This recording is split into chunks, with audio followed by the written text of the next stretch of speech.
Hello again, Winter here, and as always today, let's talk about getting started, specifically getting started on your road to riches.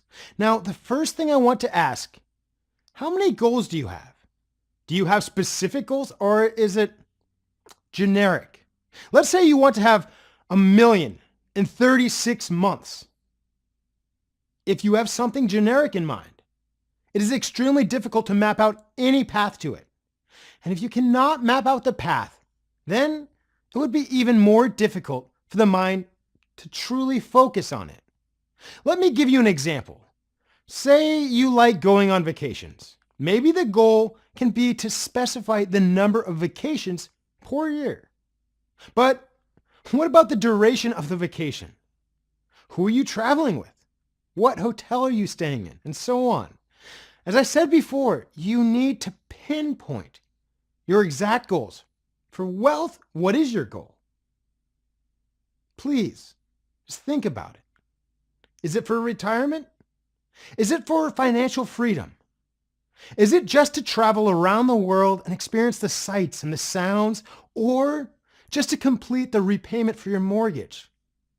Then let's say you decide on your wealth goal. What is your next step? Where do you get the money from to fund your wealth goal?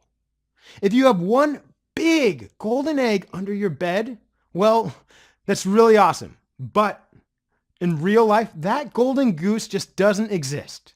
In order to create wealth, there are many avenues for multiple incomes, like investment, saving, or even renting out that extra room in your house. So one strategy that I'd like to focus on here today is savings. What is the first thing that you do when you get your paycheck? Some of you may quickly settle the bills. Some may make a beeline to the gadget shop to get the newest gadget, even though, well, it's not really essential at all. Now, others may yet splurge to enjoy a high-end meal at the 5-star Michelin restaurant. But what you need to do first when you receive your paycheck is to take 10% out of it and put it into a separate savings account, or even like a piggy bank if you want to.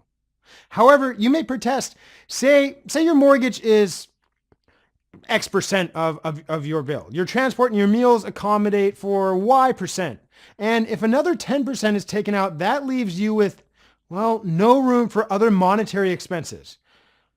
Well, you can save money in many other alternative ways. For instance, do research among the various shops when you shop for groceries. Make sure you get value for your money. Clip coupons. If possible, get discounted products in bulk. Look out for any discount coupons to use additionally. Second, come up with a budget when you get your paycheck. But do, importantly, budget everything out. Mortgage, insurance, phone bills, groceries, etc. And then the 10% savings. Play around with the figures in all the other categories. While, yes, emergencies can happen and disrupt the budget, having it remind you of your wealth goal. As you save that 10% every single month, you reach 120% in 1 year. So imagine that. Just watch your savings grow in this incremental manner. You will be very proud of your best efforts as you do it. And last but not least, let us make sure we never accumulate debt. Buy things that you want to use and not sign the card for impulsive buys month after month after month. And then not using it, also running into those huge debts, that credit card debt that never goes away. Because at the end of the day, many people lose their drive or motivation to reach their wealth goal, and debt doesn't help that.